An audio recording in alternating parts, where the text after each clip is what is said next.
नमस्कार, आप देख रहे हैं न्यूज 24/7 इंडिया। मैं हूं आपके साथ सपना मदेशिया। चलिए शुरुआत करते हैं आज की कुछ खास खबरों से।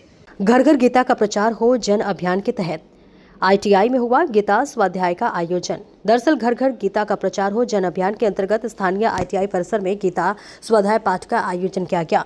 विश्व गीता प्रतिष्ठान भिंड के मीडिया प्रभारी श्री शाले सक्सेना ने बताया कि वर्तमान कार्यक्रम की शुरुआत प्राचार्य श्री योगेश शर्मा जी द्वारा भगवान श्री कृष्ण के चित्र पर दीप प्रज्वलन एवं माल्यार्पण कर हुई। विश्व गीता प्रतिष्ठानम के जिला प्रभारी विष्णु कुमार शर्मा द्वारा स्वाध्याय पत्र का वाचन किया गया।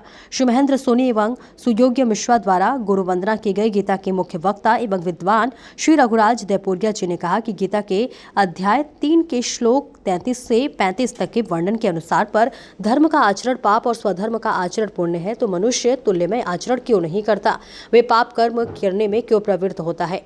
यहाँ अर्जुन का प्रसन्न है और ऐसे में भगवान अध्याय 3 के श्लोक संख्या 37 से उत्तर देते हुए बताते हैं कि बुद्धि प्रेरक मूल वासना रूप सूक्ष्म अहंकार है, जो कि रजोगुण से इस काम का उदय होता है। सत्य रज तुम इन गुणों की समय अवस्था से युक्त अव्यक्त प्रकृति से प्रथमतः शुद्ध तमोगुण प्रकट होता है, जिसमें केवल संवेदना मात्र रहती है। वासना रूप में इसमें प्रकट नहीं रहता, परंतु अहंकार संयुक्त होकर प्रकृति से रजगुण का उदय ही सूक्ष्म रूप वासना मूलक अहंकार प्रकट होता है, जो काम संज्ञा स्थूल वृत्ति का मूल है। ऊपर कहते हुए ज्ञान युक्त सुकर्म आचरण में गर्भ को आच्छादित करता है, जिससे कि अप्रोक्ष ज्ञान का भी नाश काम करता है। ऐसे में मोक्ष को ज्ञानोदय होने पर विज्ञानी पुरुष को प्रथम चाहिए कि इंद्रिय जप करने की ओर विशेष ध्यान दे, इसलिए इंद्रियों के वश में करते हुए काम ज्ञान बीज को नष्ट करने के लिए समर्थ होता है। अतः साधक को चाहिए कि इंद्रियों को आत्म रूप करके उसका जय करना चाहिए, तो ज्ञान नष्ट होने की संभावना नहीं रहती है। मां गीता की आरती और प्रसाद वितरण के साथ ही कार्यक्रम का समापन हुआ। इस अवसर पर एचएस पारा जिला रोजगार अधिकारी उपेंद्र शर्मा, पंकज शर्मा, किशोर कुमार, अभिषेक शर्मा, शैलेश सक्सेना, सुयोग्य मिश्रा, महेंद्र सोनी, मनोज तिवारी, अंकित बंसल आदि मौजूद रहे। भिंड से जिला ब्यूरो की रिपोर्ट। वस्तु है, कैसे जाना जाता है, तो तू तत्वदर्शी पुरुष के पास जा और उनसे सात्विक श्रद्धा से नमन करके प्रणाम करके उनसे सात्विक श्रद्धा से प्रश्न करना कि मैं उस परम तत्व को जानना चाहता हूँ। यहाँ भगवान ये नहीं कहा कि मैं ही परमात्मा हूँ या मैं परमात्मा का साक्षात्कार करा दूंगा। जब उसकी जिज्ञासा बढ़ती गई तो 11वें अध्याय में उसे ऐसा लगा कि आपके समान और मेरी शंका कोई मेट नहीं सकता है। हमें ऐसा मालूम पड़ा है, ऐसा प्रत्यक्ष प्रतीत हो रहा है कि आपके सिवा इस विश्व में मेरी शंका कोई समाधान नहीं कर सकता है, तो आप ही हमें उस अव्यय योग का दर्शन कराइए। तो भगवान को कहना पड़ा, दिव्यम ददामी ते चक्षु पश्चिमे योगम ऐश्वरम। अब मैं तुझे दिव्य चक्षु देता हूँ, जिससे उस परम तत्व का, परमात्मा का साक्षात्कार कर सकेगा। और यही रामचरितमानस की तीसरी चौपाई अभी हम लोग पढ़ रहे थे। श्री गुरु पदनक मणिगण ज्योति सुमरत दिव्य दृष्टि ही होती। दिव्य दृष्टि जो तीसरा नेत्र है, जो अंतःकरण में होता है। अंतःकरण चतुष्टय में 4 चीजें गिनाई जाती हैं, मन, बुद्धि, चित्त और अहंकार। ये चरम चक्षु हैं, इनसे परमात्मा का साक्षात्कार नहीं होता।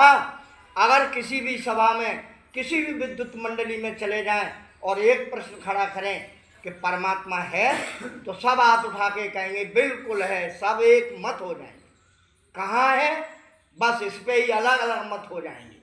जैसे अभी प्रसंग उठाया था, कोई कह रहा है बैकुंठ में है, कोई कह रहा है क्षीर सागर में है, कोई कह रहा है जब तुम्हारे भक्ति हो तो यहीं प्रकट हो जाएगा।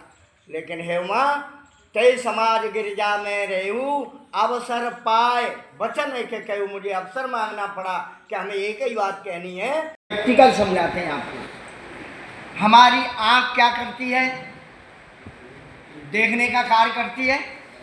और चाइना, अमेरिका, रसिया, पाकिस्तान, बांग्लादेश के लोगों की आँख क्या करती है, देखने का काम करती है।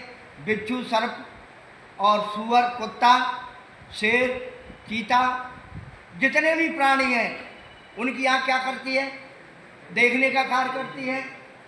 तो जो सब पे समान लागू हो, उसे बदला नहीं जा सके, उसे सनातन कहते हैं, जिसको कोई नहीं बदल सकता है।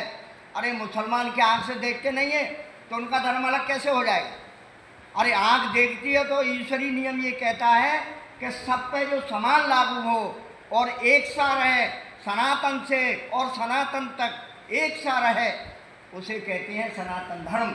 और धर्म होता है ईश्वरी धर्म।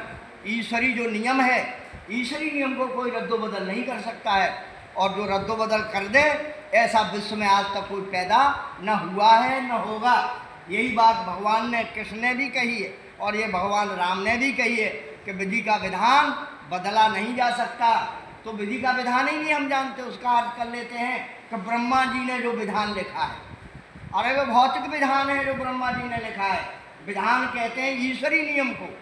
ईश्वरी नियम को कृष्ण भी नहीं बदलने के लिए कह रहे हैं।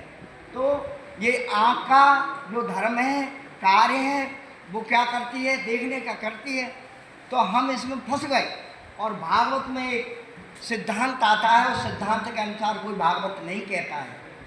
क्या भागवत का सिद्धांत है? विष्णु भगवान हुए, उन्होंने ब्रह्मा जी को ज्ञान दिया कि ज्ञान की सृष्टि करो।